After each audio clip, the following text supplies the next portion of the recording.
Nothing to report here. Just a waste of time. A secret that should have, Stayed a secret. stayed a secret. Yeah, it should have never been made. Yeah. Or, I don't know, made into something else. Something else. Maybe a 15-minute show would have been fine. I was thinking more like a movie, but like better. I don't know. You're going to get that with Marvel these days. Hello, everyone. We watched Secret Invasion, the Marvel show that no one likes. Almost the first Universal, this was a bad idea. Yeah, what are we doing? Fun fact, Secret Invasion cost double the amount it cost to make Oppenheimer. And Oppenheimer is going to make its money back. Secret Invasion. Do these shows make their money back, though? These Disney shows? Yeah. Disney Plus? No. Because they're just hemorrhaging. Most of these companies are hemorrhaging money on their streaming. Do you think that, the argument is, we make these shows, we're going to make even more money on the next movie. So we're kind of it's... Maybe. So if the Marvels makes a ton of money, they're like, Secret Invasion will win. Yeah, but I don't think it's going to work. I just don't know where maybe merchandise? You going to buy a lot of Secret Invasion merchandise? Oh, yeah, I'm just out here just waiting for a life-size model of Skrullos, the planet, to come out. Lego Skrullos. Oh, that would be cool. Skrulllegos. Lego, Gravik. Yeah, a nice little Super Skrull. That actually would kind of be cool. This is Secret Invasion. The Skrull storyline, which should be its own phase, is squished down into just a prequel show for the Marvels. Yeah. Directed by Ali Salim, written by Kyle Bradstreet, who did some Mr. Robot stuff. So obviously people are loved at least the first 2 seasons of Mr. Robot. Yeah. I don't know which shows he wrote, so he might have wrote the bad ones. Maybe he did. Who knows? But this is Nick Fury's coming back down to Earth, Samuel L. Jackson, to deal with the Skrulls, which were introduced in Captain Marvel, which takes place in 1995 or something like that. Yeah. And so he comes back post-blip to deal with the Skrulls invading Earth. And it's got Ben Mendelsohn back as Talos, that's right. Talos. It's they say it both ways. Yeah, it depends on real Han Solo. But also you got Emilia Clarke playing his grown-up daughter. Yeah, Gaia. You have Kingsley Ben-Adir playing another Skrull, Gravik. But then you also have Olivia Colman as basically the British version of Nick Fury. Yeah. And you also have Don Cheadle. Yeah. But 2 other people, Dermot Mulroney. And Dylan McDermott. Just kidding. It's just Dermot Mulroney. No, and then Charlene Woodard, who plays the wife. Yes. Well, I'm not going to spoil that. Okay. She plays a character. It's the blip, and then it's implied that he left Earth for several years. I don't know exactly where we are. Yes. Year-wise, because I guess technically blip ends, they all come back in 2023, so now. But this show posits that that the blip happened maybe 3 or 4 years ago. Yes. And the story is basically Gravik wants to... Actually, it's kind of unknown throughout the whole show. Even at the end, you understand he wants to become a Super Skrull. Yeah. But you really don't know why. And his motivations throughout it change. Yeah. Multiple times. It's at one point he wants to take over Earth. Mm-hmm. He wants to kill all the humans. He wants to find his people a home. Mm-hmm. It's just a lot. A lot. And then meanwhile, you have Talos and Gaia just wanting to reunite as father and daughter. And then Nick Fury has a plot line, which I think is great. It just is, I don't know why it's in the show. Yeah. It makes sense. And I love the acting that's happening in it. Yeah.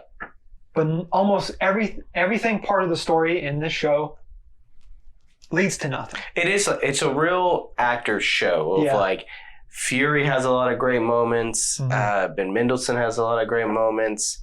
Gravik has a lot of big moments. Even Olivia Colman is great.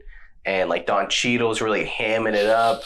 It's a lot of Dermot Mulroney is just being Dermot Mulroney. And I've heard this theory online that this was supposed to maybe be a Captain Marvel sequel. Yeah. I don't know if it was maybe going to be set now or if it was, hey, we fast forward maybe 10 years and we have like, okay, we still don't, like the Skrulls still don't have a home.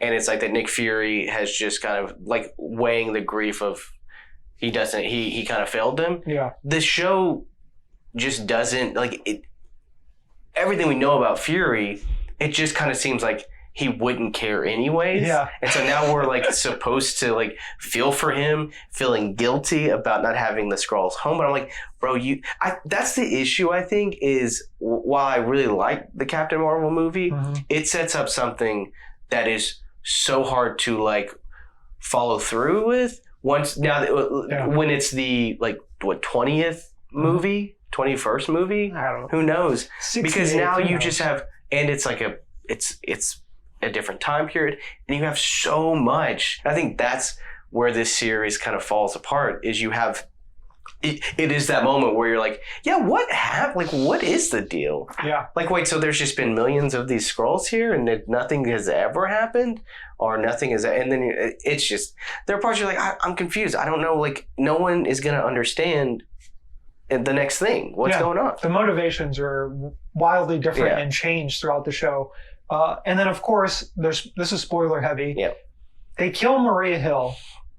I'm, on these things, if you've been watching since the very beginning, I'm like, they need to start killing people. Yeah. But what I mean is they need to have a reason to kill somebody. And they don't have a reason to kill Maria Hill other than shock value. Yeah. And when it's just for shock value and then there's no explanation or just like, Graphic doesn't ever say why I need to kill her. He's like, yeah, it's to set you up. It's like, okay, sure, but it doesn't mean anything. Fury's already like kind of a wanted man anyway. Yeah. It's so it just doesn't. It's clear that they were like, hey, Nia, are you got Maria Hill in there? And like, no. Oh, well, we got to explain why she's not there. Yeah. It's like they're so worried about explaining everything while also setting up 40 more things to explain that it's just, I think this may be the moment. I know like Thor, not a lot of people like Thor, and Ant-Man wasn't, everyone's favorite. I think this is the moment where you're like, we've maybe done too much here. Yeah. And no one's watching. Like, people aren't, like, your average people aren't watching, and now you're setting up like huge plot points that no one will understand. Yeah, huge plot points, but also at the same time, not huge enough to where if someone went into the Marvels, they would be like, well, what's happening? Yeah. Because at the end, they set up that the Kree want to have a peace talks with the Skrulls. Yeah. Which is obviously what's going to happen in the Marvels. Exactly. But if that's all that that came from that show, it's a wasted show. Yeah. But let's go back to the characters really quick. Okay. Sorry. We do these 5 things, and now it legit ended in our world yesterday. Yeah.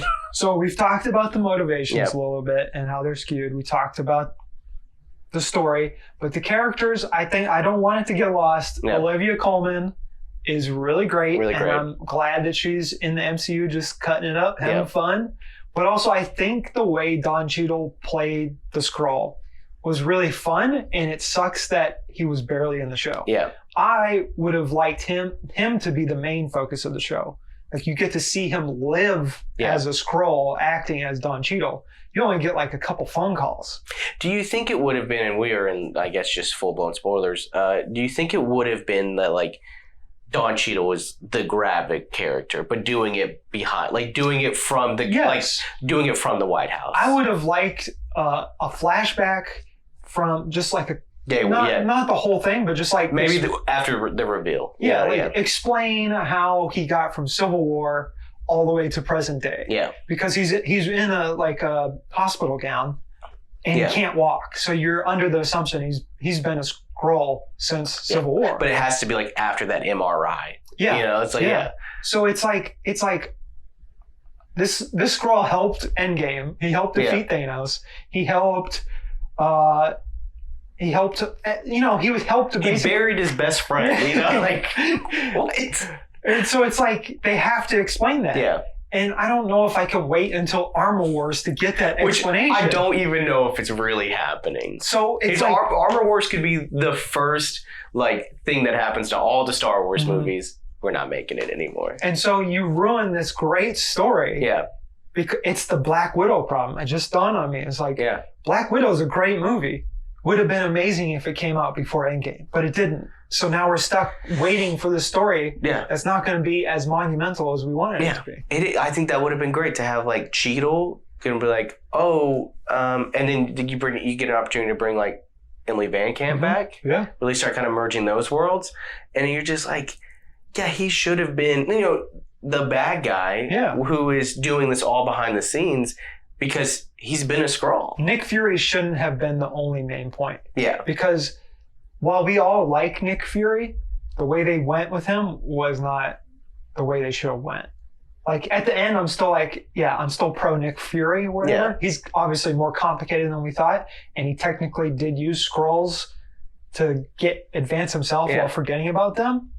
But at the same time, it's like, you should have had Don Cheadle give us insight on that, and as a Skrull and Nick Fury at the same time. Yeah. And then you could have beefed it up to 8 episodes. It's just all wasted potential. It's just, and then you throw in like the complication of Super Skrulls, and then that it's just done so like quickly, and it's like, two people have the powers. Yeah, you're like, they're both okay. They're both invincible. I mean, we see Gravik with a hole in his chest, but as I told you before we started recording, is like, once we see him dead and buried, he's not dead.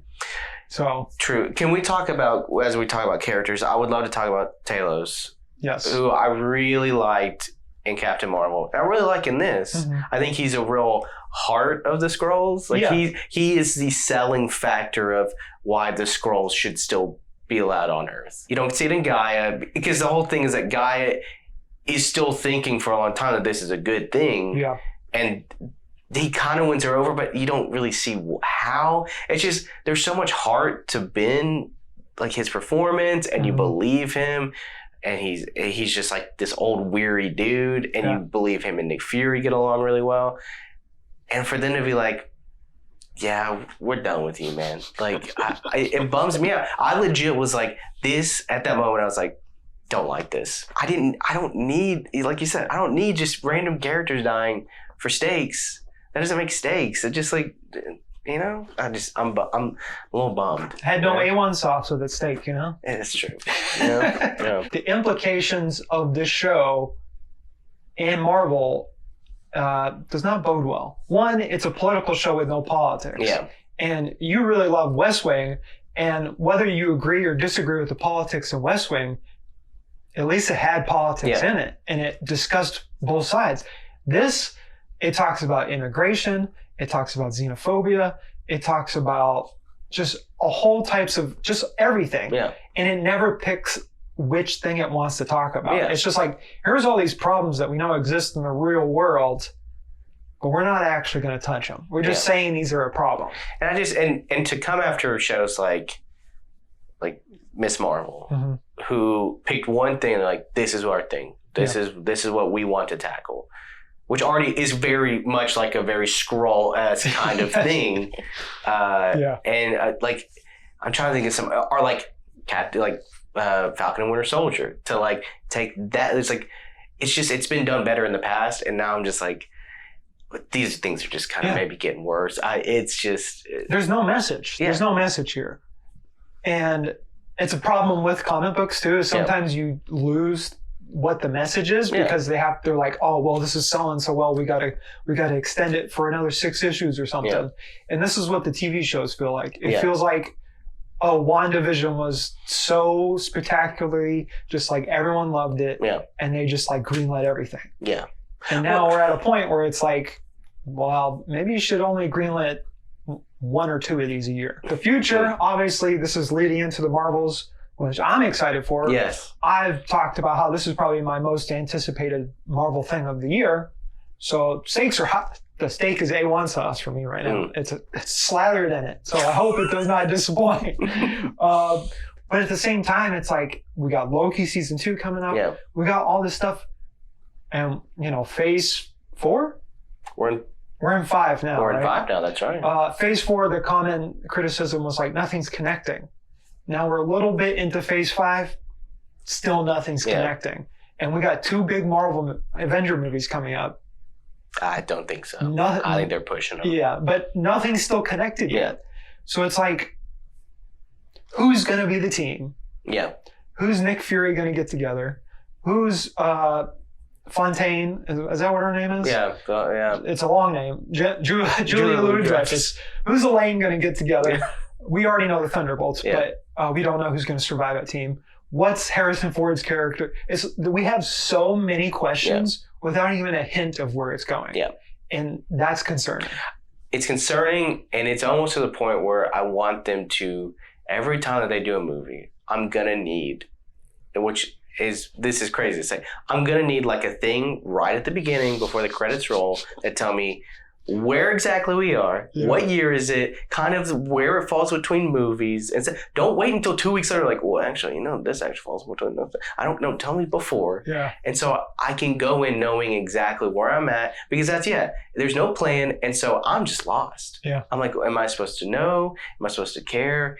And I just don't, there's just no way. I don't think there's like some of this has already been planned for so long. I don't know if there is like an actual thing. Yeah. I don't think it is going to come together. No. I think Phase 4 and Phase 5 could go down as like the weakest of the. I think so. Of the era, and will it be enough to just be like, okay, well, we're done with superheroes for a while? I don't know. You stick with what you know works, and stop greenlighting so much stuff.